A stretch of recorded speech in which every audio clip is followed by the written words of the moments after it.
Hi guys, welcome you guys all back to my channel. As you can see, I can't really talk very well, so we don't even really know if the words that I'm saying are even making it to the camera.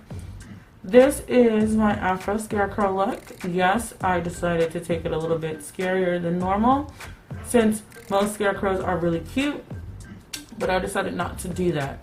So, yeah, if you guys want to see how I got this look, please keep on watching.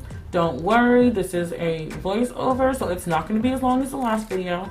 But if you haven't checked out that last video, go ahead and click on the link and check out the description box for more details, including the blog.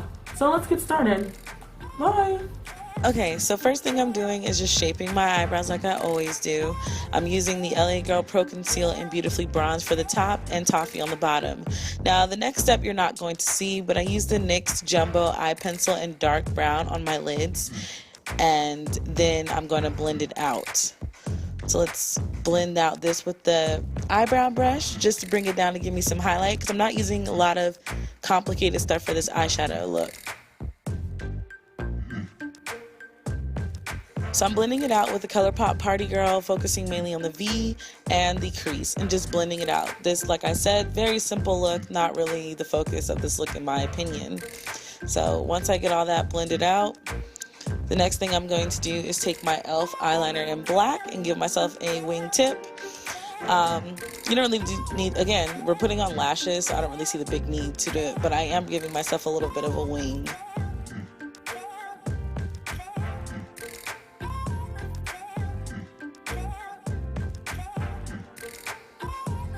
The next step is this is liquid latex. I actually bought this liquid latex from Party City, and I'm using cotton balls and pieces of toilet paper, and I'm just layering it on. The first thing I kind of use the latex as a glue first, and then I put the piece on and I go back over the piece with latex again.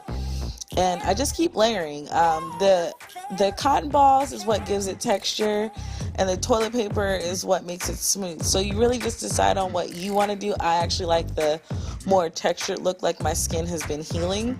So that's why I'm doing it like this. I'm starting with the smile and then working my way around. So that's the best way to put it. It's a building process, so have patience.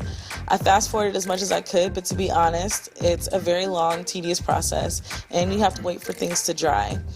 So take your time, split the pieces as needed. Don't do like I keep doing. If you put it right in the middle of the cotton ball, it will come off every time. See? Struggle. Dabbing motions causes the cotton balls to kind of prick and roll. So this kind of gives it another texture. So it really depends on how you want it to look. It takes practice.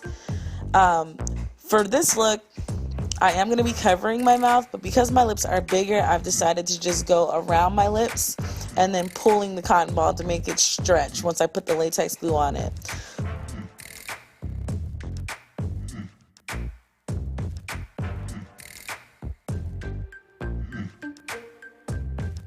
But the best tip that I can give you is if you want the latex glue to stick, then you need to let it dry a little bit and then start pulling it. Don't pull it too soon. You'll pull the whole thing you just tried to glue back on off. And then for us women with fuller lips, I realized that this task was a little harder than I originally anticipated, just because, again, we have bigger lips. And I don't recommend you put this directly on your lips. I recommend you do the method that I'm doing, just bringing it over, unless you know something that I don't. I mean, if you know something, that would be awesome for you to tell me, because I'm still trying to figure out a way to make that better. So again, if you want to pull skin away, the best way that you can do it, in my opinion, is actually putting on an extra layer of cotton balls and just stretching it, and then covering up the holes if you stretched it too far, which I did a couple of times. Also, please remember, if you don't want to become a heavy nose breather, leave some room to actually breathe out of your mouth. Otherwise, you're going to have to poke a hole. To make the stitches, or to make it look like you've been stitched, the best way to do it is to take toilet tissue and roll it into rolls, then layer the roll in latex to keep it together as tight as you possibly can. And once you put it onto your face, you want to take the ends with some latex and smush it into your skin. You want to kind of look like it's coming out of your skin. That's the place where you're going to put the red and the brown to make it look like dried up blood. So if you just smush it in, then that's the best way that you can get it. I'm using the Spooky Lashes Mesmerizing. They're Ardell's. Then I'm taking my foundation and first let it dry first. Don't do like I did originally. Let it dry or you'll mess up your brushes. Then you just take your foundation. I'm using a stipple brush and just go on with color. It's actually, it's gonna look ridiculously light, but don't worry, that's what the makeup is for. So just go around the mask. Next, I'm taking dark brown and cranberry red and I'm mixing it together. And I'm putting it on the ends of every little string that we put onto our faces. That's going to give the illusion of dried up blood. Also, you're going to be taking the dark brown and red and putting it in different corners. Think about lighting. Think about the way that shadows are created depending on where they are on your face. If you keep that kind of mentality, it'll be very easy to build. Don't just go in with black. Start light and work your way up. That's the best advice that I can give you. So what I'm doing is the areas where I guess you're going to say the string is coming out of my skin, that's the areas that I'm focusing on right now. And then I'm going in where I know that there are some areas that would be creating a shadow because of the texture that I created. I'm also going to be coloring that in as well. The next thing that you do is, again, it's a very slow process, but it's very beneficial to take your time. Everywhere doesn't need to be red and everywhere doesn't need to be brown. So keep that in mind while you're working on this look.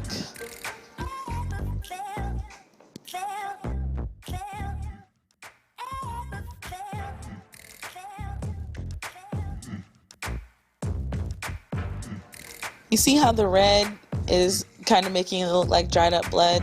That's the look you're going for on the quote-unquote strings. It's supposed to look like it was kind of painful. In a way, if it's not grossing you, getting you excited because it looks gross, then you're not putting enough color on it. Then you're going to go back with the dark brown because, again, the blood doesn't need to look new. It kind of needs to look dried up. Also, keep in mind that the area that you put the latex, your skin needs to look bruised around it. So you also need to add dark brown above where the liquid latex is.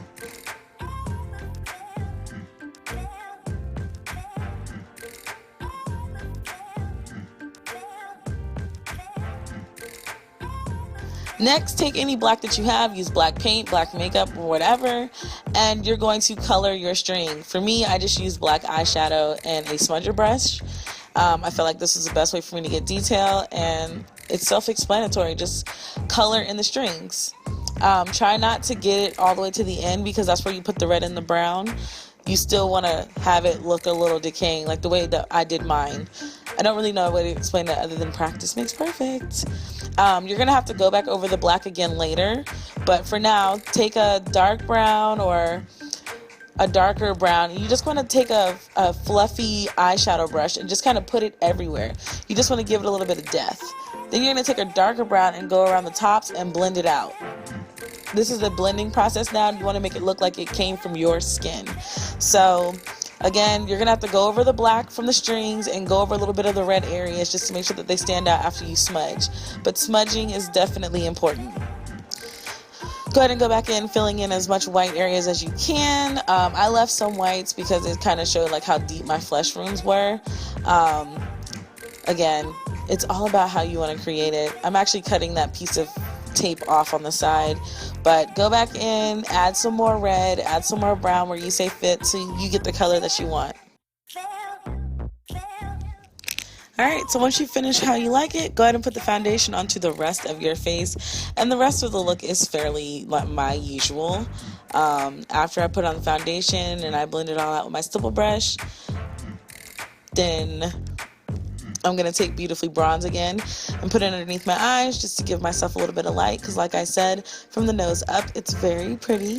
So I do have to give myself a little bit of a highlight. I'm actually doing another strobing kind of look where I'm not using any other bronzers, just highlights.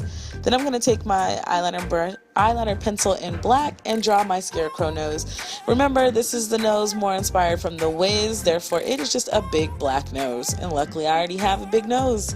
So I'm just adding a little black strip to it, adding some lines to give the Scarecrow-esque look.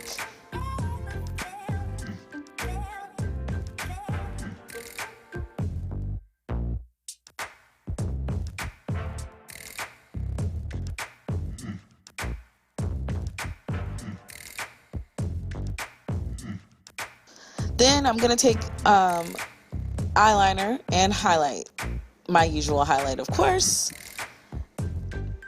Mascara, Miss Manga, just to give me some under eye.